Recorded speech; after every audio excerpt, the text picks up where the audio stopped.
सगळ्या नगरपरिषदा नगरपालिकेच्या निवडणुकीचा प्रचार आता अंतिम टप्प्यात आलेला आहे।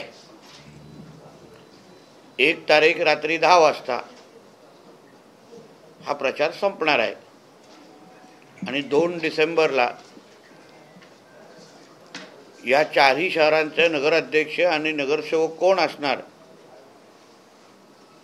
ह्यासाठी मतदान ह्या चारही शहराच्या लोक मतदार करणार आहेत। आणि जसं मी पहिल्या दिवसापासून मी सातत्याने सांगत आलेलो आहे की भारतीय जनता पक्ष म्हणून आम्ही ही निवडणूक ही फक्त विकासाच्याच अजेंडावर लढवत आलेलो आहे आणि लढवणार आहोत। आणि आमचे नेते मंडळी असो, आमचे कार्यकर्ते असो, आमचे उमेदवार असो, हे सगळेजणच तुम्ही गेल्या 10-11 दिवसाची कुठलीही पत्रकार परिषद बघा, आम्ही फक्त विकास आम्ही ह्या सगळ्या शहरांमध्ये काय करणार आहोत, कुठला करणार आहोत, कुठल्या प्रकल्पांना प्राधान्य देणार आहोत, या सगळ्याच बाबतीमध्ये आमची भाषणं होत आहेत, आमचे इंटरव्ह्यू होत आहेत, आम्ही मतदारांशी संवाद साधतोय। आमचे सगळे उमेदवार नगराध्यक्षाचे असो किंवा नगरसेवकांचे हे सगळेचे सगळे आमच्या भारतीय जनता पक्षाच्या सगळ्याच कार्यकर्त्यांबरोबर घेऊन मतदारांपर्यंत डोर टू डोर ही पोचत आहेत। छोट्या मोठ्या कॉर्नर सभा होत आहेत। प्रदेश अध्यक्ष आदरणीय रवी चव्हाण साहेब त्यांचा दौरा झालेला आहे आणि पालकमंत्री म्हणून मीही जनतेशी संवाद साधण्याचं काम मी माझ्या माध्यमातून करतोय। सावंतवाडीला जो सुंदरवाडी हा जो काय एक नाव आहे, ओळख आहे, ती ओळख अजून भक्कम करण्याचं काम आमच्या नगराध्यक्षाच्या उमेदवार श्रद्धाताई आणि त्यांची पूर्ण टीम त्यांच्या नेतृत्वात खाली होणार। आणि त्यासाठी आदरणीय मुख्यमंत्री देवेंद्र फडणवीस साहेब, पालकमंत्री म्हणून मी स्वतः, खासदार म्हणून स्वतः राणे साहेब, आम्ही सगळेचे सगळे सत्तेचे प्रतिनिधी म्हणून जे अधिकार आम्हाला सगळ्या जणांना निधी वाटपाचा असो किंवा विकास करण्याच्या दृष्टिकोनातून असो, ही सगळीची सगळी ताकद आम्ही श्रद्धाताईंच्या मागे आणि आमच्या सगळ्याच उमेदवारांच्या मागे उभी करणार आहोत। सावंतवाडीकरांनी आम्ही कळकळीची विनंती परत एकदा ह्या निमित्ताने करणार आहे की जो काही आमच्या प्रतिस्पर्धीकडून जो प्रचार सुरू आहे आणि आमचा प्रचार जो सुरू आहे त्याची तुलना मतदारांनी करावी। आम्ही विकासाबद्दल बोलतोय, आम्ही मतदारांना केंद्रबिंदू ठेवतोय, आम्ही मतदारांच्या भविष्याबद्दल बोलतोय, पण असा कुठलाही विषय आमच्या प्रतिस्पर्धीतून घेतला जातोय का, या बाबतीमध्ये सावंतवाडीकरांनी फार बारकाईने मतदार म्हणून विचार करावा। आम्हाला सिंधुदुर्गाचं आणि या चारही शहरांमधलं वातावरण जसं मी आपल्या सगळ्यांना शब्द दिला होता की आम्हाला खराब व्हायला द्यायचं नाही, आम्ही खराब करणार नाही, आम्ही अतिशय जबाबदारीने भारतीय जनता पक्ष म्हणून आणि राज्यात महायुतीचे एक प्रमुख पक्ष म्हणून आणि देशात एनडीएचे भारतीय जनता पक्षाच्या नेतृत्वाखाली असलेल्या एनडीएचं आमच्या नरेंद्र मोदी साहेबांचं सरकार असल्यामुळे आम्ही अतिशय जबाबदारीने कुठल्याही टीका टिप्पणीमध्ये न पडता फक्त विकास हाच एकमेव अजेंडा घेऊन आम्ही सगळेजण काम करतो आहोत। आम्ही मतं मागतो आहोत आणि पुढचे 2 दिवस 1 तारीख रात्री 10 वाजेपर्यंत आम्ही हाच विषय वारंवार मतदारांपर्यंत घेऊन जाणार आहोत आणि 2 तारखेला मतदारांकडून आशीर्वाद मागणार आहोत। धन्यवाद। नितेशजी, सिंधुदुर्ग जिल्ह्यातली आताची सगळ्यात मोठी बातमी अशी आहे की आपले थोरले बंधू आणि शिवसेना आमदार निलेश राणे यांच्यावर गुन्हा दाखल झालेला आहे भाजप पदाधिकाऱ्याच्या घरात घुसल्याप्रकरणी हा गुन्हा दाखल झालेला आहे, तुमची प्रतिक्रिया काय? मला असं वाटतं, मी पहिला ही पत्रकार परिषद सुरू असताना मी तुम्हाला सुरू केल्यावर सांगितलं, आम्ही ही निवडणूक विकासाच्या अजेंडावर लढवतो आहे. आमच्यासाठी मतदार हा केंद्रबिंदू आहे आणि म्हणून भारतीय जनता पक्ष म्हणून मतदारांना काय हवं आहे, मतदारांची स्वप्न कुठली पूर्ण करायची आहेत, मतदारांची आशा आकांक्षा काय आहेत आणि आमची बाजू कशी भक्कम आहे हे सांगण्यासाठी ही निवडणूक लढवतोय. निवडणूक आयोगाने काय करावं, पोलीस खात्याने काय करावं हे सांगण्यासाठी ही आमची निवडणूक नाही किंवा आम्ही लढवत नाही. आजची पत्रकार परिषद पण भारतीय जनता पक्षाचा एक नेता म्हणून, कार्यकर्ता म्हणून माझ्या सर्व सहकाऱ्यांबरोबर परत एकदा मतदारांना साथ घालणं, परत एकदा मतदारांसमोर आमची बाजू मांडणं या दृष्टिकोनातून ही घेतलेली पत्रकार परिषद आहे. तुम्ही आमदार दीपक केसरकरांबद्दल म्हटलं होतं की त्यांचा छुपा पाठिंबा तुमच्यासोबत आहे. ते म्हणतात की असं काहीतरी मी बरा नसताना माझ्याबद्दल गैरसमज पसरवणे चुकीचं आहे आणि लोकांकडून भावनिक मतदान घेणं. मला असं म्हणणं आहे की आजारपण आणि निवडणुकीचा काय संबंध हे मला पहिले सांगा. हा संबंध मला असताना मला कोणीतरी विश्लेषण करा किंवा मला समजवा, माझ्या ज्ञानात भर टाका. कोण आजारी आहेत, बरे आहेत, प्रत्येक बरेच राहावेत अशी आमची सगळ्यांची अपेक्षा आहे. फक्त मुद्दा माझा एवढंच आहे की जे प्रश्नाचं मी मूळ उत्तर दिलेलं आहे, श्रद्धाताईंच्या उमेदवारीला राजघराण्याने केलेलं आमच्या सावंतवाडीमध्ये जे काही योगदान दिलेलं आहे, आमच्या लखमराजेजींनी जे पत्रकार परिषद घेतली त्याच्यामध्ये त्यांनी स्पष्ट आपली भूमिका राजघराण्याचा एक सदस्य म्हणून केलेली आहे. उद्या राजघराणं म्हणून सावंतवाडीमध्ये जसं आत्तापर्यंत सुंदरवाडीचा पूर्ण प्रवास हा राजघराण्याच्याच आशीर्वादाने होत आलेला आहे, तशीच पुढचाही प्रवास अजून चांगलं करण्याच्या दृष्टिकोनातून राजघराणंच त्याच्यामध्ये चांगली केंद्रस्थानी असणार आणि प्रत्येक बाबतीमध्ये ते सहकार्य करणार. आता यावर आदरणीय दीपक केसरकरजींनी सांगावं की राजघराणे जे बोलत आहे त्याला मला पाठिंबा नाही. माझ्या प्रश्नाला टोलवाटोलवी करणं म्हणजे प्रश्नाला उत्तर देणं आणि आजारपणाचं कारण बाहेर आणणं असं नाही. केसरकरजी बरे व्हावेत, असे अतिशय ठणठणीत व्हावे अशी आमची सगळ्यांची अपेक्षा आहे आणि होतीलच. त्यांनी असं म्हटलं की आपला राजकीय अस्तित्व संपवण्याचा काही विरोधकांकडून कट रचला जातो आणि त्याला सावंतवाडीकरांनी नाही आता त्यातलंच एक विधान आहे. काल दीपक केसरकर असं जाहीर सभेत म्हणाले की नारायण राणे यांचं सिंधुदुर्गातलं राजकीय महत्व कमी करण्यासाठी कट रचला जातो आहे. हे कोण म्हणताय? दीपक केसरकर म्हणतात आणि तुमच्या किती लोक बघा हसतायत. दीपक केसरकरजींनी असं सांगावं की राणे साहेबांचा संपवण्याचा कट रचला जातो हे दीपक केसरकर साहेब म्हणतायत. मग 14 पासून कोणी काय केलं? किती हसतायत बघा. 2014 पासून कोणी सुरुवात केली? राणे साहेबांच्या विरोधात दहशतवाद हा विषय कोणी चुकीची त्यांची प्रतिमा खराब केली? 14 पासून ते 24 पर्यंत हा जो काही प्रवास राणे साहेबांचा आणि राणे कुटुंबाचा झालेला आहे त्याची सुरुवात कोणी केली? 2014ला. तुम्ही ज्येष्ठ पत्रकार आहेत, तुम्हाला माहिती आहे 14ला काय झालं. कोणी निलेश राणे साहेबांच्या विरोधात पहिला शंडू ठोकला 2014ला खासदार ते असताना लोकसभेला.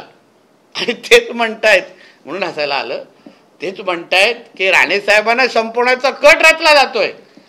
अहो, भारतीय जनता पक्षाने सन्मान्य राणे साहेबांना जो सन्मान दिला, भारतीय जनता पक्षाने जो राणे साहेबांबरोबर आज साहेबांना जे काही ताकदीने उभं केलेलं आहे, आज भारतीय जनता पक्ष नसता तर राणे साहेबांनी ही पूर्ण ताकद उभी राहिली नसती.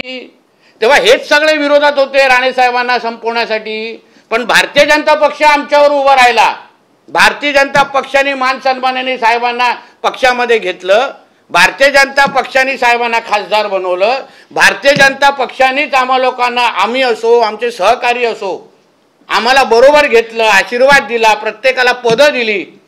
मला आमदार केलं, मला मंत्री केलं, सन्मान्य राणे साहेबांना केंद्रीय मंत्री केलं, ह्याच भारतीय जनता पक्षाने केलं, ह्याच आदरणीय नरेंद्र मोदीजींनी केलं, ह्याच आदरणीय अमित शाह साहेबांनी केलं, ह्याच आदरणीय आमच्या फडणवीस साहेबांनी केलं, ह्याच आदरणीय रवी चव्हाण साहेबांनी केलेलं आहे. तेव्हा नाही आलं यांच्यातलं कोण? भारतीय जनता पक्षाने तर ह्या सगळ्या हे दिवस आम्हाला दाखवलेले आहेत. आणि आज कट रचला म्हणजे बोलावं, कट रचला जातोय राणे साहेबांना संपवण्यासाठी. अहो, आज गेल्या दौऱ्यामध्ये जेव्हा आमचे चव्हाण साहेब जिल्ह्यामध्ये आलेले, आमच्या राणे साहेब पण जिल्ह्यामध्ये होते, फोन केला, दादा मी तुम्हाला भेटायला येतोय. गेले कणकोलीच्या घरी, जेवले, त्यांच्यावर अर्धा पाऊण तास बसले, दोघंही हसले, चर्चा केली, सगळी माहिती त्यांना निवडणुकीची दिली आणि मग घरी तिथून जिल्ह्यातून निघून गेलेले आहेत रवी चव्हाण साहेब पुढच्या बैठकीसाठी. आज आदरणीय फडणवीस साहेबांनी ज्या पद्धतीने आमच्यासाठी उभे राहिले आहेत ना, फडणवीस साहेब ज्या पद्धतीने अमित शाह साहेब उभे राहिलेले आहेत ना, हे आम्हालाच माहिती आहे. आम्हाला माहिती आहे ना, 2014च्या नंतर आमच्यावर कोणी केसेस टाकल्या, आम्हाला कोणी जेलमध्ये पाठवलं, हे सगळं माहिती आहे. पण आम्हाला जसं मी तुम्हाला सुरुवातीला काय बोललो, महायुती आणि एनडीए मान ठेवणं हे आमच्या वरिष्ठांनी आम्हाला सांगितलेलं आहे. कोणी किती काय बोललं तरी तुम्ही बोलायचं नाही, तुम्ही शांत बसा, तुम्ही विकासाची भाषा करायची. आपल्याला निवडणूक हे ह्या सिंधुदुर्गच्या सावंतवाडी, कणकवली, मालवण, वेंगुर्ल्याच्या जनतेला केंद्रस्थानी ठेवून लढवायचं आहे. महायुती टिकवण्याची जबाबदारी ही आमची आहे. आम्ही सगळी भूमिका, तुम्ही म्हणून बोललो ना दिनेशजी, आमची भाषणं बघा 11-12 दिवसाची, आमचे कोणाचे इंटरव्ह्यू बघा, एका तोंडाने आम्ही महायुतीवरच्या घटक पक्षावर टीका केलेली नाहीये, एका तोंडाने केलेली नाहीये. एक इंटरव्ह्यू मला दाखवा जिथे आम्ही त्यांच्यावर टीका केलेली आहे. आणि म्हणून आम्हा लोकांना ह्या सगळ्या गोष्टी बोलणं, आम्ही संयम ठेवून आहोत 2 तारखेपर्यंत. आम्ही कोणाला काय नाही बोलणार. युती का तुटली नाही तुटली, अरे निवडणूक संपायला आली तरी पण आमचे पत्रकार मित्र तोच प्रश्न विचारतात, युती का तोडली. अरे संपायला आली, मतदान व्हायला आलं, आता मतदान व्हायला आलं. मला वाटतं 5 तारखेपर्यंत पण तोच प्रश्न विचारणार, युती का तुटली. झाली निवडणूक, संपली, आमच्या श्रद्धाताई झाल्या नगराध्यक्ष, तरी युती का तुटली. विकासावर बोलू, चर्चा करू.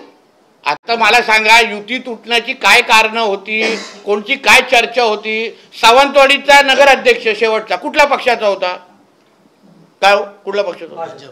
भारतीय जनता पक्षाचा होता ना. वेंगुर्ल्याचा कुठल्या पक्षाचा होता सांगा मला. आता दोन्ही अगर जागात भाजपच्या होत्या तर मग भारतीय जनता पक्षाचा नगराध्यक्ष आम्ही बसवणार कसं सोडणार सांगावं ना मला.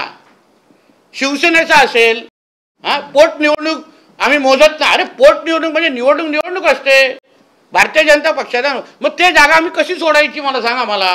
म्हणून ही चर्चा करण्यासाठी 2 तारखेच्या नंतर वेळ आहे. तुम्ही परत एकदा आम्हाला विनंती करतो, सिंधुदुर्गात या, निवडणूक सोडून पण कधीतरी मी तुम्हाला माहिती देतो ना, पण आता आम्ही विकास सोडून बोलणार नाही. पण नितेशजी, तुम्ही जे म्हणालात की भाजपनं तुम्हाला भरभरीत दिलेलं आहे, घवघवीत यशही दिलेलं आहे, असं असताना प्रश्न पत्रकार या नात्यानेही आहे आणि जे राजकीय विरोधक तुमचे जे म्हणता आहेत की नारायण राणे साहेबांची इच्छा होती जिल्ह्यात युती व्हावी, रत्नागिरीत युती होते पण सिंधुदुर्गात का युती होऊ शकली नाही. विरोधक असंही म्हणता आहेत की राणे साहेबांचा शब्द मान्य, राणे साहेबांची इच्छा ही होती की शहर विकास आघाडी होऊ नये, कणकोली शहर विकास आघाडी होऊ नये, शिंदे साहेबांनी उद्धवजींबरोबर जाऊ नये, ही विधान त्यात राणे साहेबांचं होतं. शेवटी राणे साहेबांना हे प्रगल्भ नेते आहेत, त्यांना युत्या आघाड्या राज्याचे मुख्यमंत्री राहिलेले आहेत, त्यांना राज्य कसं चालवायचं, कशा युत्या आघाड्या होत्या हे त्यांनी आयुष्यभर अतिशय बारकाईने पाहिलेलं आहे. आणि म्हणून प्रस्ताव आले गेले, टेबलावर काय झालं नेमकं ह्याची अतिशय उत्तम संवाद रवी चव्हाण साहेब आणि राणे साहेबांचा आहे, अतिशय उत्तम संवाद फडणवीस साहेब आणि राणे साहेबांचा आहे. आणि म्हणून त्या लोकांना माहिती आहे ना काय विषय आहे, त्यांना माहिती आहे ना युती काय परिस्थिती कशी आहे, कशी होत नाही, काय मागण्या केल्या, सगळ्या टेबलावर माहिती आहे. आता आपल्याला सांगितलं फक्त चुकीचं चित्र दिलं जातं, आम्ही सगळंच द्यायला तयार होतो. अहो नगराध्यक्ष पद मागत होते भाजपकडून भाजपच्या हक्काचं नगराध्यक्षपद मागत होते. आम्ही बोललो का त्याबद्दल? मी गप्प होतो ना एवढा वेळ. आम्ही नाही बोललो. कारण का आम्हाला माहिती आहे विकासावर बोलण्यासाठी काहीच नाही ना. 2019 पासून मल्टी स्पेशलिस्टची जागा देण्याची क्लिअर झालेली, जागा विकास निश्चित झाली, तरी पण केसरकरांना का जमलं नाही ते संपवण्याचं, म्हणजे ती जागा मिळवून देण्याची? का अजूनपर्यंत आरोग्याची व्यवस्थेबद्दल सावंतवाडी आणि वेंगुर्ल्याचे लोक आजही बोंब का मारतायत? आपण आमदार आहात ना, आपण मंत्री झालेला आहात ना, उत्तर द्या ना जनतेला. आरोग्याची व्यवस्थेबद्दल का केलं नाही? काय डॉक्टर का दिले नाही तिथे? का लोकांना आरोग्यासाठी आज बांबुली म्हणून गोव्याला जायला लागतंय? सांगा, उत्तर द्या. म्हणून माझं असं म्हणणं आहे, ह्याच्यामध्ये उगाच राजकारण कोणी करू नये. आमच्या रवी चव्हाण साहेबांवर कोणीही आरोप अशा पद्धतीने करू नये. चव्हाण साहेबांनी आदरणीय राणे साहेबांसाठी लोकसभेच्या निवडणुकीमध्ये काय केलं हे आम्हाला चांगलं माहिती आहे. विधानसभेसाठी काय केलं हे चांगलं माहिती आहे. आणि मी आज पण सांगतो, आदरणीय निलेशजींचा पण बळीचा बकरा केला जातोय, त्यांना एकटं पाडलं जात आहे. का दुसरा शिवसेनेचा नेता बोलत नाहीये? का बोलत नाहीये? उदयजी येऊन का रवी चव्हाण साहेबांवर टीका करत नाहीयेत? त्यांनाच का पुढे बोला? अजून निलेशजींच्या समर्थनात एक पण शिवसेनेचा नेता का उतरत नाहीये? तिथे ते गुलाबराव पाटील कुठल्या तरी राज्यातल्या एका जिल्ह्याच्या शहराच्या नगरपालिकेमध्ये राणे साहेबांची कशी खिल्ली उडवते, तुम्ही खिल्ली उडवताय, दाखवू का व्हिडिओ? दाखवू का व्हिडिओ? मग का कोण बोलत नाहीये? निलेशजी बोलतात ते खरं. एक शिवसेनेचा नेता बोलत नाहीये, ना रत्नागिरीचा, ना कोकणातला, ना महाराष्ट्रातला. त्यांना का एकटं पाडलं जातंय? का नाही सपोर्टिंग? आपले दीपक केसरकर साहेबांनी घ्यावं, रवी चव्हाण साहेबांचं नाव घ्यावं ना. तोडवतात कशाला आहेत प्रश्न? म्हणून या बाबतीमध्ये 2 तारखेनंतर जसं निलेशजी बोलले आहेत, आम्ही लोक आपण बसू, फडणवीस साहेबांबरोबर बसू, चव्हाण साहेबांबरोबर बसू, महायुती म्हणून ह्याच्यातून काय मार्ग निघतो आपण पाहू ना. पण उगाच त्याच्यामुळे ह्या निवडणुकाच विकासात सोडून, अरे 11 महिने आम्ही मेहनत केली आहे. मी पालकमंत्री म्हणून मेहनत केलेली आहे. मी 11 महिन्यामध्ये राज्य सरकार म्हणून आम्ही भरपूर ह्या शहरांना निधी दिलेली आहे, कामं केलेली आहे. त्याच्यावर बोलायचंच नाही, त्याच्यावर चर्चाच करायची नाही. सावंतवाडीसाठी काय तुमचा विकासाचा प्लॅन आहे हा विचारत नाही. इथे केस झाल्या, तिथे केस, एवढंच इंटरेस्ट. आता आक्षेप आहे. मुद्दा तुम्ही काढला. 2014 पासून महायुतीचं सरकार राज्यात आहे, मुख्यमंत्री देवेंद्र फडणवीस होते. आजही तो प्रकल्प झालेला आणि दुसरीकडे ज्या रेल्वे टर्मिनलचं कारण फोडला गेला ते पण आज अदृश्य दिसतं. हो, पण तुमच्या आमदारांना उत्तर मागितलं पाहिजे तुम्ही. आमदार तुमचे पालकमंत्री पण होते. आज मी पालकमंत्री आहे ना, मी प्रश्न सोडून दाखवतो लखमराजे आणि आमच्या श्रद्धाताईंबरोबर. ऑन रेकॉर्ड सांगतोय, ऑन रेकॉर्ड. पण त्याचबरोबर तुमच्या सावंतवाडीच्या प्रायव्हेट डॉक्टरांना पण विश्वासात घेणार मी. चांगली आरोग्य सेवा देण्याची जबाबदारी ही पालकमंत्री म्हणून माझी आहे आणि मी देणार, कुठल्याही परिस्थितीत देणार. मला नाही आवडत माझी मुलं, आमच्या जिल्ह्यातली मुलं गोव्याला नोकऱ्यांसाठी जातात, आम्हाला नाही आवडत. आम्हाला नाही आवडत आमचे पेशंट गोवा बांबुलमच्या हॉस्पिटलमध्ये जाणं आम्हाला बिलकुल आवडत नाही. म्हणून तर राणे साहेबांनी या जिल्ह्यामध्ये एवढं मोठं हॉस्पिटल बांधलं.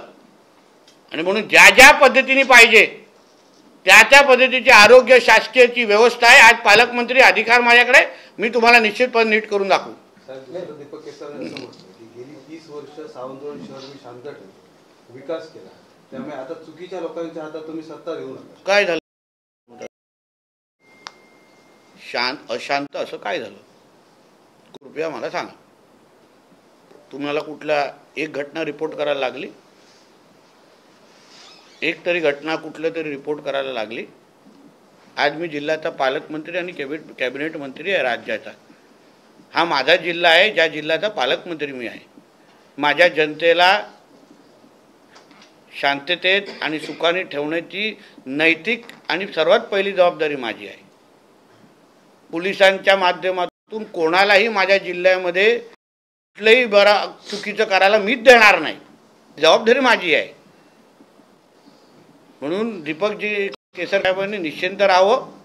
नितेश राणे पालकमंत्री असेपर्यंत ज्या जिल्ह्याची प्रतिमा कोणीही खराब करू शकणार नाही. तुम्ही म्हणताय की विकासाच्या मुद्द्यावर सिंधुदुर्ग जिल्ह्यातली निवडणूक लढवली जात आहे, परंतु तुमच्याच मित्रपक्षात असलेले लोक वारंवार सांगतायत की आता रेट लागला आहे मतदारांना. या लोकशाहीत किती योग्य आहे? हो, पण ते मला असं वाटतं त्यांच्याकडे ती माहिती ती त्यांना विचारली पाहिजे ना. आम्ही तर विकासावर एक लक्षात घ्या, आरोप आहेत ते. आता आम्ही उद्या असेच आरोप केले तर, पण आम्ही त्या घाणेरड्या याच्यामध्ये जातच नाही ना. आम्ही विकासावर फोकस ठेवतोय ना. अहो, आरोप करण्यासाठी कोणी काही करू शकतं. एवढा रेट उघडलाय, तेवढा रेट उघडलाय, ह्याव केलाय, हे तुम्हाला जेव्हा सांगण्यासाठी काय नसतं ना. तुमचा उमेदवार, तुमचे नगरसेवक, तुमचा जाहीरनामा काय आहे हे सांगण्यासाठी काय नसतं ना. म्हणून हे सगळे इकडे तिकडे विषय हलवायचे, बाकी काहीच नाही त्यामध्ये, अर्थच नाही या गोष्टीमध्ये.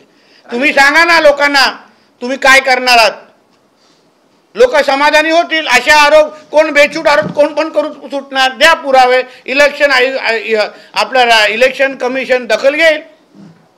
निधीजी, पुन्हा एक राजकीय विषयच आहे.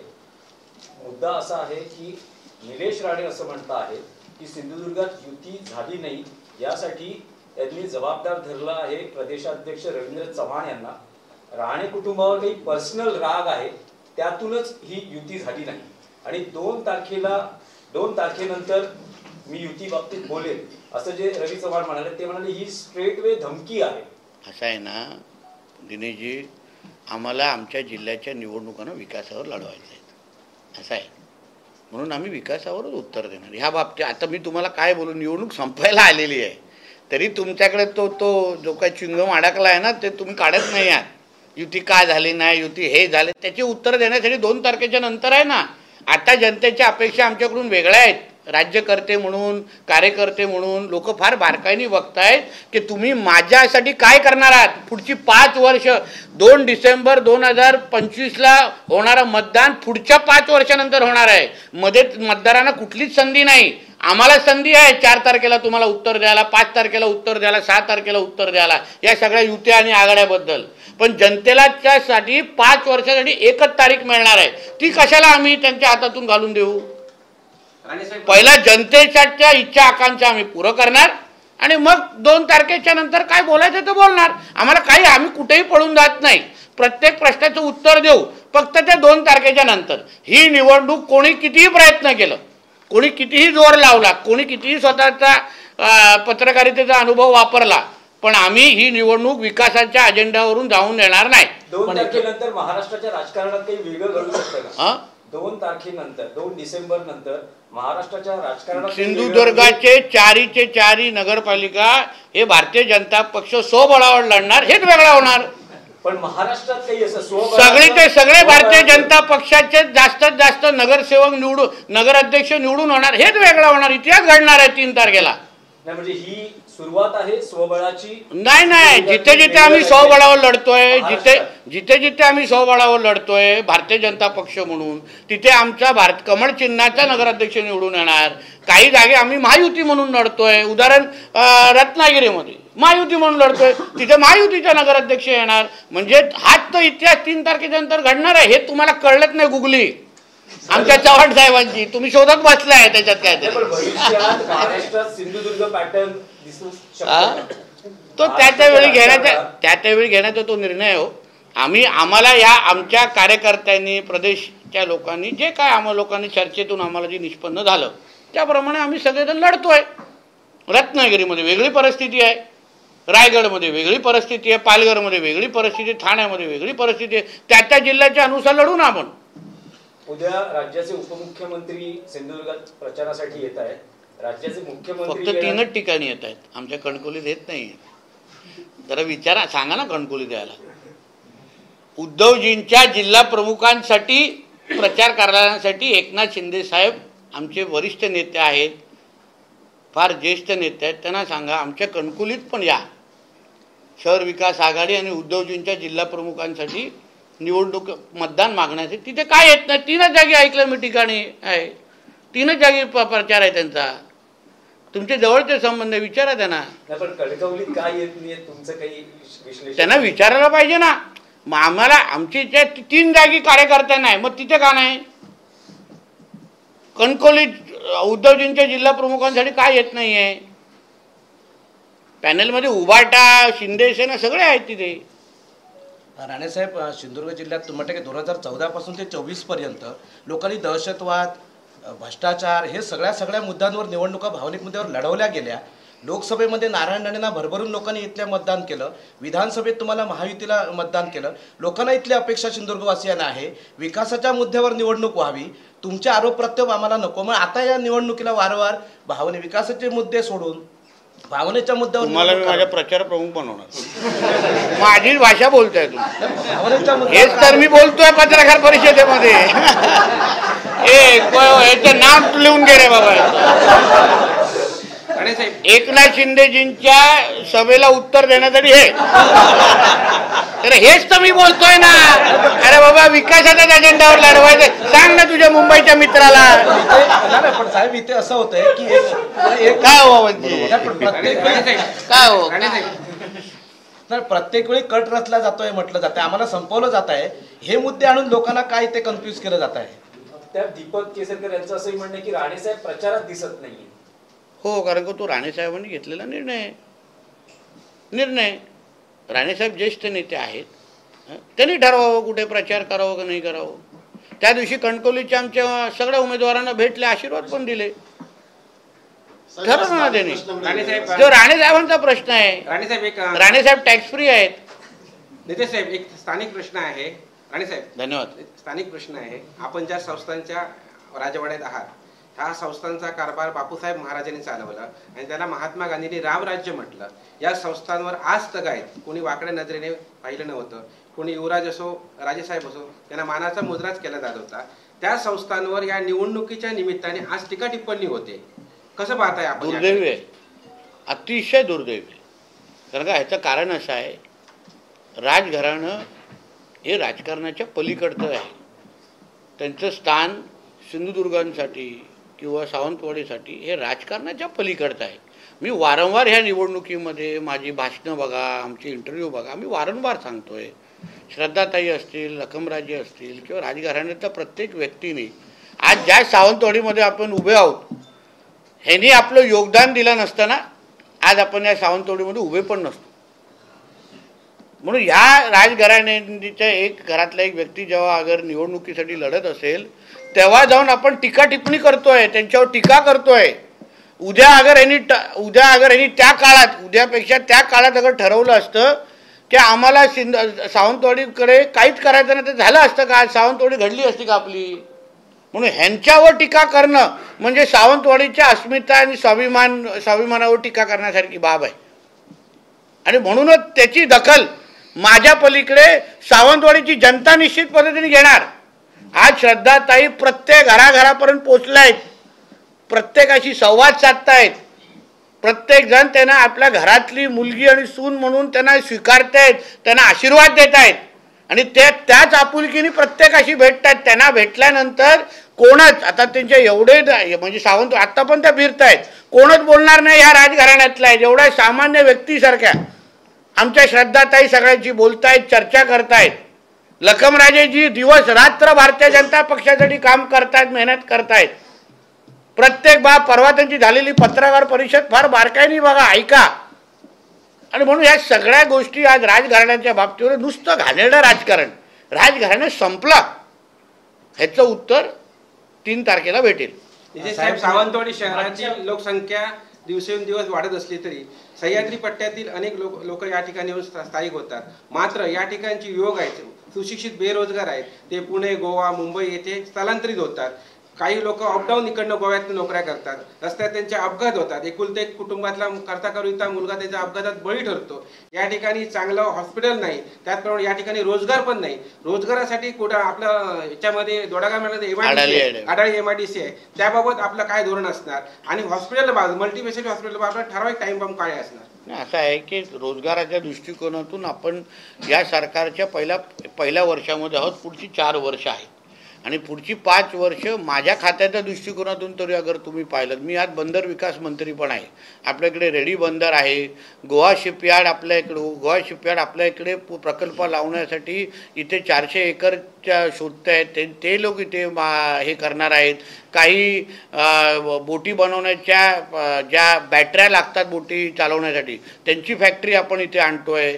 कॅन्डेला नावाची बोट जी आपण मुंबईमध्ये तिला जलवाहतूकसाठी वापरणार आहोत त्याची फॅक्टरी आमच्या सिंधुदुर्गामध्ये लागणार आहे. म्हणून ह्या माझ्या दृष्टिकोनातून किंवा माझ्या खात्याच्या दृष्टिकोनातून पण अगर तुम्ही विचारलं तर निश्चित पद्धतीने भविष्य 5 वर्ष जेव्हा आम्ही आमची कारकीर्द पूर्ण करू तेव्हा किमान 60 ते 70% मुलं जे आज गोव्यामध्ये तरुणी काम करतायत त्यांना परत एकदा आमच्या सिंधुदुर्गामध्ये आणण्याचं काम हे आमच्या महायुतीच्या सरकारच्या माध्यमातून निश्चित पद्धतीने होईल. शिरोड्यामध्ये आपलं पहिलं ताजचं 5 स्टार हॉटेल येत आहे. झी सिने अवॉर्डसारखे कार्यक्रम आमच्या सिंधुदुर्गामध्ये होत आहेत. म्हणून 5 वर्षाच्या कारकीर्द बघा तरी गावडेजी, तुम्हाला हा प्रश्न 5 वर्षानंतर विचारायला लागणार नाही एवढी काळजी आम्ही घेऊ. मल्टी स्पेशलिस्ट संदर्भात काय करायचं कसं करायचं सगळ्यांना विश्वासात घेऊन मी परत सांगतो. शेवटी इकडला प्रायव्हेट जो डॉक्टर आहे त्यांच्याही बाबतीमध्ये विचार करायला पाहिजे. म्हणून सगळ्यांना विश्वासात घेऊन एक कुटुंब म्हणून श्रद्धाताई असतील आणि आमची पूर्ण टीम एकत्र बसून त्या बाबतीमध्ये निर्णय घेतील. तुमच्या अजेंड्यामध्ये साहेब एक शिरशिंगे धरणाचं पाणी सावंतवाडी शहराला आणलं जाणार असं अजेंडामध्ये आहे, तुमच्या जाहीरनाम्यात आहे. पण केसरकर म्हणतात की ते शिरशिंगे धरण 650 कोटी रुपये मी मंजूर करून आणले आणि आता ते मंजूर झालं आहे, म्हणजे जे गेल्या 10 वर्षापूर्वी होतं. आणि ते शिरशिंगे धरणाचं पाणी सावंतवाडीला कसं येणार? माझगाव धरणामध्ये केलंय, उडेली धरण सावंतवाडी शहराच्या 24 तास पाण्यासाठी केलंय, मग हा शिरशिंगे धरणाचं पाणी कसं येईल? त्यासाठी तुम्ही 2 तारखेची वाट पहा. आम्हाला सावंतवाडीकरांनी नगराध्यक्षाच्या रूपाने काही अधिकार देऊन दे. आमचे नगरसेवक निवडून आल्यानंतर सावंतवाडीकरांचा संदेश आमच्यापर्यंत पोचून दे की बाबा श्रद्धाताई आणि तुम्ही सगळे नगरसेवक मिळून आमच्या सावंतवाडी शहरासाठी तुम्ही निर्णय घ्या.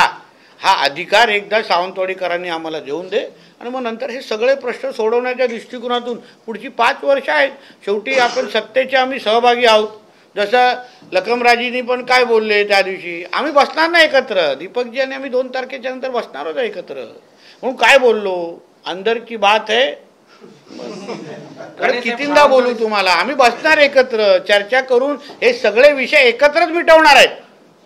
आदरणीय मुख्यमंत्री, आदरणीय उपमुख्यमंत्री, दोन्ही उपमुख्यमंत्री आणि आम्ही सगळेजण महायुती म्हणूनच आम्ही पुढे कारभार करणार आहोत. राणेसाहेब, सावंतवाडी शहरातील बहुतांशी जागा मोक्याच्या जागा नगरपालिकेने आरक्षित करून गेले अनेक वर्षे ठेवले आहेत. आपल्या बाजूला माजी नगराध्यक्ष बसले, त्यांना माहिती आहे, पण अद्यापर्यंत त्या आरक्षित जागेवर काही केले गेले नाही. म्हणून बोलतो त्याची एक योग्य प्लॅनिंग. आता श्रद्धाताईंची काही भाषणं तुम्ही बघा, त्यांच्यासाठी सावंतवाडीचा डेव्हलपमेंटचा प्लॅन पर्यटनाच्या आधारे या सावंतवाडी शहराला 18 प्रकारच्या नागरी सुविधा असो, पर्यटनाच्या दृष्टिकोनातून विविध एंटरटेनमेंट आणि या सगळ्या गोष्टीसाठी ज्या लागणाऱ्या प्रकल्प त्याला लागणाऱ्या ज्या जागा असतील त्यावेळी ह्या सगळ्या गोष्टी वापरल्या जातील. साहेब, तुम्ही मगाशी म्हणालात की अंदर की बात आहे, राजघराण्याचं जेव्हा नाव पुढे आलं सावंतवाडी नगराध्यक्ष पदासाठी, त्यानंतर दीपक केसरकर हे तुम्हाला 2 वेळा भेटले होते, त्यांनी तुमच्याकडे काही प्रस्ताव ठेवलेला होता. ओके, आणि तो प्रस्ताव कुठेतरी तुम्ही स्वीकारला नाही, म्हणून मग आम्हाला हा निर्णय घ्यावा लागला. असं काय नाही, माझ्याकडे जेव्हा विचारलं पहिलं तर मी त्यांना एकच मुद्दा बोललो, जेव्हा राजघराण्यांनी लढवण्याची इच्छा व्यक्त केली आहे तो आपण त्यांच्याशी बोलावं. कारण माझ्यापेक्षा केसरकरजींचे संबंध आणि नातं यांच्यावर अजून वर्षानुवर्षेचं आहे. आम्ही तर कदाचित आत्ता आलो असलो तरी केसरकर साहेब आणि राजघराणे हे अतिशय वेगळं नातं आहे. म्हणून मी केसरकरजींना बोललो की साहेब तुम्ही त्यांच्याशी बोला, चर्चा करा. त्यांची इच्छा आहे की भारतीय जनता पक्षाच्याच वतीने त्यांना लढायचं आहे. एक दुसरं आहे, भारतीय जनता पक्षाकडेच नगराध्यक्षाची सीट आहे. पोटनिवडणुकीमध्ये भारतीय जनता पक्षात लढले असल्यामुळे त्याला आपण या पद्धतीने आपण राजघराण्याचा मान ठेवू असं मी त्यांना आणि त्यांना हेही बोल, तुम्हाला ह्याच्यापेक्षा वेगळा काय निर्णय करायचा असेल तर आपण बोलावं. त्यांनी त्यांच्याशी बोलले, ह्यांनी आपलं मत व्यक्त केलं. माझं एवढंच म्हणणं होतं, तसं आमचे केसरकर साहेब मोठ्या मनाचे आहेत. त्यांनी थोडं मोठं मन ठेवून त्यांनी हा निर्णय घेतला असता तर आज ह्या सगळ्या गोष्टी झाल्याच नसत्या ना, झाल्याच नसत्या. हीच तर चर्चा वारंवार होत होती. खालच्या सीटवर काय करायचं आम्ही बसून ठरवलं असतं, त्याच्यात काय मोठी गोष्ट नव्हती. पण हक्काची सीट आमची नगराध्यक्षाची, ज्याच्यावर गेल्या पोटनिवडणुकीमध्ये भारतीय जनता पक्षाचा निवडून आलेला, ते जागर सोडायला सांगत असतील तर कसे मान्य करू कोण? साहेब, सावंतवाडीमध्ये उद्धव बाळासाहेब ठाकरे शिवसेना पक्षाचे उमेदवार नगराध्यक्षात येताना माजी आमदार जयानंद मटकरांच्या सुनेला उमेदवारी दिली आणि त्यांचे एकंदरीत उमेदवार पाहता आतापर्यंत आपण सर्वच जण म्हणत होता सत्ताधारी पक्ष की उभाटाला इथे काही मिळणार नाही उमेदवारी. असं असताना सावंतवाडीमध्ये 20 उमेदवार उभे केलेत आणि एका जनता दलाच्या पूर्वीच्या समाजवादी विचारसरणीच्या व्यक्तीला सुनेला उभे केलंय. हे आव्हान आहे का? आता हे जनतेने उत्तर द्यावं ना त्याचं. आम्ही आमची बाजू तुम्हाला परत सांगतो, आम्ही कुठलीही निवडणूक सोपी घेत नाही. आम्ही प्रत्येक निवडणूक भारतीय जनता पक्ष म्हणून अतिशय त्याच प्रामाणिकतेने, त्याच तळमळीने आणि अतिशय मेहनत घेऊन आम्ही लढवतो. कोण आव्हान आहे, कोण आव्हान, आम्ही एक तर कोणालाही कमी लेखत नाही, कोणालाच कमी लेखत नाही. प्रत्येकजण आपल्या आपल्या ताकदीचा आहे, प्रत्येकजण आपल्या आपल्या पद्धतीने त्या निवडणुका लढवतो आहे आणि म्हणून त्याही त्यांच्या पद्धतीने निवडणूक लढवत आहेत, आम्ही आमच्या पद्धतीने निवडणूक लढवतो. शेवटी हा पर्याय किंवा हा निर्णय इकडल्या मतदारांना घ्यायचा आहे. मतदारांनी ठरवायचं की बाबा हिला ह्यांना संधी द्यायची आहे की ह्यांना संधी द्यायची. आज उभाटाची अवस्था राज्यामध्ये काय झालेली आहे हे लोकांना माहिती आहे ना. आज राज्यामध्ये त्यांचे किती आमदार आहेत, राज्यामध्ये त्यांना नगराध्यक्ष दिल्यानंतर त्या निधी आणू शकतात का, आमच्याशी संपर्कात राहू शकतात का, सावंतवाडीचा विकास करू शकतात का, हे जनतेने खुल्या डोळ्यांनी पाहावं ना. एवढं सरळ स्पष्ट आहे. भारतीय जनता पक्षाच्या नगराध्यक्ष निवडून आल्यानंतर प्रधानमंत्री, मुख्यमंत्री, पालकमंत्री हे सगळेचे सगळे भारतीय जनता पक्षाचे असल्यामुळे आम्हाला त्यांना निधी देणं अतिशय सोपं होऊन जाईल. नितेशजी, आजच्या नांदाच्या प्रेसमध्ये 4-5 वेळा उल्लेख झाला तो मल्टी स्पेशालिस्ट हॉस्पिटलचा. हे हॉस्पिटल जे रखडलंय ते राजघराण्यामुळे रखडलंय आणि त्याच्याबद्दल स्पष्टता दिली ना त्यांनी त्यांच्या पत्रात. आपल्याकडलं नेतृत्व म्हणून ते म्हणजे सेम टू यू म्हणून त्यांनी माझ्यापेक्षा चांगलं समजवलंय लखमराजेजीने आणि त्यांच्या तोंडातून तांत्रिक पद्धतीने ते समजवणं हे आपल्यासाठी अतिशय महत्वाचं आहे. कारण का त्या राजघराण्यावर हे लोक आरोप करताय आणि मोती तलावच गायब. अरे कसला काय विषय, ह्यांनीच केलेल्या आहेत त्या सगळ्या गोष्टी, का गायब करा? अरे त्याच्यामुळे तर आमच्या सावंतवाडीचं सौंदर्य आहे. आज अतिशय सुंदर शहर, उलट ह्यांची मदत, सगळ्यांची मदत घेऊन त्याला अजून कसं महत्त्व वाढू शकतं, त्याचा अजून कसं आपण ब्युटिफिकेशन करू शकतो, त्या बाबतीमध्ये आम्ही सगळेजण काम करणार आहोत. त्यासाठी सगळेजण एकत्र बसणार आहोत. म्हणून उगाच जे गैरसमज राजघराण्याच्या संदर्भात पसरवले गेले आहेत ना, म्हणून बोल त्याचं उत्तर आहे ना 2 तारखेला जनता देईल. मागच्या टर्ममध्ये भारतीय जनता पार्टीचा नगराध्यक्ष व्हावा यासाठी आपण मेहनत घेतलेली आहे, पण नगराध्यक्षांनी स्पष्ट नकार दिलाय. ते म्हणाले की फक्त रवींद्र चव्हाण आणि श्रीदेव पाटेकरांच्या आशीर्वादाने मी नगराध्यक्ष. जुना विषय हो, जाऊन दे. तो लहान आहे, लहान मुलांकडून चुका होतात. साहेब, वाशिम मध्ये MIMचे जे आमदार आहेत, कोणा वॉशरूम मध्ये वाशिम मजीद हुसेन ते असं म्हणतायत साहेब, ते असं म्हणतायत की MIM म्हणजे पोरांचा खेळ नसून आमच्यावर जेव्हा वेळ येईल तेव्हा गली गली कमी पडेल. नाही, पण ही काय धमकी आहे का? ही MIMने अगर आमच्या मातीवर येऊन अगर धमकी दिली असेल तर त्यांना त्यांच्या पाकिस्तानमधला अब्बा दाखवण्याची ताकद आमच्या या हिंदू राष्ट्रामध्ये चांगल्या पद्धतीने आहे. म्हणून त्यांच्या OWCचा पजामाचा नाडा कसा खालती खेचायचा हा आम्हाला लोकांना चांगल्या पद्धतीने माहिती आहे. आणि तो लंगोट पण घालतो का नाही हे माहित नाही मला.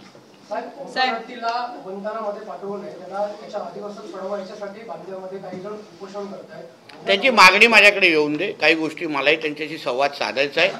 शेवटी वंतारामध्ये ठेवलं पाहिजे ह्याच्या बाबतीमध्ये आमच्या फॉरेस्ट डिपार्टमेंटचं काही मत आहे. तिकडे असलेले फॅसिलिटीज, तिथे असलेलं त्याला मिळणारं औषध पाणी आणि सगळ्याच गोष्टी बाबतीमध्ये वंतारा हे जागतिक दर्जाचं एक केंद्र प्राण्यांसाठी तयार झालेलं आहे आणि म्हणून शेवटी प्राण्यांची काळजी हेच आपलं केंद्रबिंदू असल्यामुळे म्हणून त्यांचं जे काय मत आहे आम्ही निश्चित पद्धतीने समजून घेऊ आणि त्यांना आमचीही बाजू म्हणजे वन खात्याची पण बाजू समजवण्याचा प्रयत्न करू. शेवटी ओंकार हत्तीची काळजी जशी ते नाही तशी आम्हाला सगळ्यांना आहे. साहेब, तुम्ही प्रचारानिमित्त फिरत होता म्हणजे गेले सावंतवाडीमध्ये 3 ते 4 वेळा आलात. सावंतवाडीचा व्यापारी म्हणजे लाकडी खेळणे जगप्रसिद्ध आहेत. इथला व्यापार आज पूर्णपणे व्यापाऱ्यांची दुकानं सुद्धा आज बंद होण्याच्या मार्गावर आली आहेत. हायवे बाजूला गेल्यामुळे शक्तीपीठ महामार्ग हा सावंतवाडीच्या लगतून जाणार आहे का, किंवा तुम्ही असे प्रयत्न पालकमंत्री म्हणून करणार आहात का? नाही ना, तेच बोलतो ना, आता हे शक्तीपीठ महामार्गाच्या माध्यमातून विकासाचे दरवाजे आपल्याला उघडायचे आहेत ना. म्हणून त्याला जसं 0 पॉईंट असो किंवा मळगाव, हे जे काय 2 विषय आहे ज्याच्यावर MSRDCशी बोलतोय, दीपक केसरकरजी पण बोलत आहेत. आणि म्हणून त्या शक्तीपीठच्या माध्यमातून सावंतवाडीचा जो विकास, कारण का तुमचा मुद्दा बरोबर आहे, बायपास झाल्यामुळे थोडं महत्त्व आपल्या शहरात कमी झालं, बऱ्यापैकी कमी झालं आहे. ते वाढवण्याच्या दृष्टिकोनातून ते प्रयत्न करायला पाहिजेत ना, ते सगळे करणार. राज ठाकरेंनी असं म्हटलंय, नाशिकमध्ये जी वृक्षतोड होते त्याला तिथल्या स्थानिकांचा विरोध आहे, सरकारने उगाच संघर्ष करू नये, समन्वयाची भूमिका घ्यावी, मनसे ते लोकांसोबत. त्याच्या विषयाबद्दल मला योग्य पद्धतीने माहिती नाही आहे. सरकारशी बोलत असतील तर सरकारचे त्याच्या संबंधित खात्याचे मंत्री आणि संबंधित खात्याचे अधिकारी त्याबद्दल त्यांना उत्तर देतील. साहेब, ह्या अगोदर पण नगरपंचायतवर भाजपची सत्ता होती, संजीव परब नगराध्यक्ष होते, आणि त्यावेळी सुद्धा हॉस्पिटल, मोती तलाव आणि पाण्याचा प्रॉब्लेम सावंतवाडी होता. त्याकडे लक्ष का दिला गेला? तेव्हा का होतं, आमची पोटनिवडणूक झाली आणि वेळच भेटला नाही. तेव्हा अर्धेच काळ आम्हाला भेटला, पूर्ण काळ आम्हाला भेटला नाही. आणि ठीक आहे, आता बघा माझं काम किती सोपं करताय. कोविड पण लागला त्याच्यानंतर. पण आता ताई सुवर्ण संधी अशी भेटलेली आहे की जसं मी सांगितलं, केंद्रात, राज्यात आणि जिल्ह्यात भारतीय जनता पक्षाची सत्ता आहे. आणि श्रद्धाताईसारख्या अतिशय अभ्यास करणाऱ्या आणि दूरदृष्टी असणाऱ्या एक नगराध्यक्षाचे उमेदवार आम्हाला मिळालेले आहेत. म्हणून पुढची 5 वर्ष सावंतवाडीचा अतिशय वेगळा चेहरामोहरा बदलण्याची जबाबदारी ही आमची असेल. आम्ही काय आमच्या कुठल्याही जबाबदारीतून पळत नाही. ठीक आहे, तेव्हा आम्ही प्रयत्न केला, पण तेव्हा कोविड लागला आणि अन्य विषय नजरेसमोर आले. पण आता सुवर्ण संधी चालून आलेली आहे. काल गोव्यातल्या 2 LED नौकांवर मालवणात कारवाई झाली. मंत्री म्हणून तुम्ही काय सांगाल? माझं अभिनंदन करायला पाहिजे. LEDच्या बाबतीमध्ये आपले शासनाचे, राज्य सरकार म्हणून आमची जी भूमिका आहे ती आम्ही बोलण्यापलीकडे कृतीतून दाखवून दिलेली आहे. काही दिवसा अगोदर मालपीकडून आलेल्या बोटी असतील, आता गोव्याच्या LED हे राज्य सहन होणार नाही, आमची पॉइंट ब्लँक भूमिका आहे. म्हणून कुठल्याही बाबतीचे आम्ही गय करणार नाही. आणि जे येतील त्यांना परत पाठवण्याचे काही सोय नाही. म्हणून माझ्या खात्याच्या अधिकाऱ्यांचं मी कौतुक करीन की ते अतिशय चांगलं काम केलेलं आहे. चला,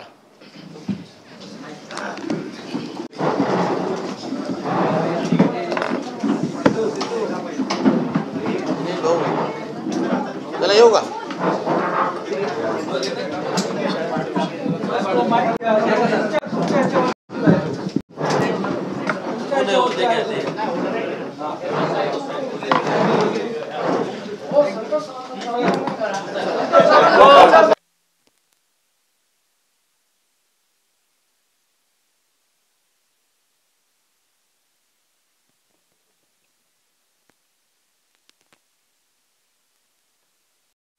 आणि वेंगुर्ल्याचे लोक आजही बोंब का मारतायत? आपण आमदार आहात ना, आपण मंत्री झालेला आहात ना, उत्तर द्या ना जनतेला.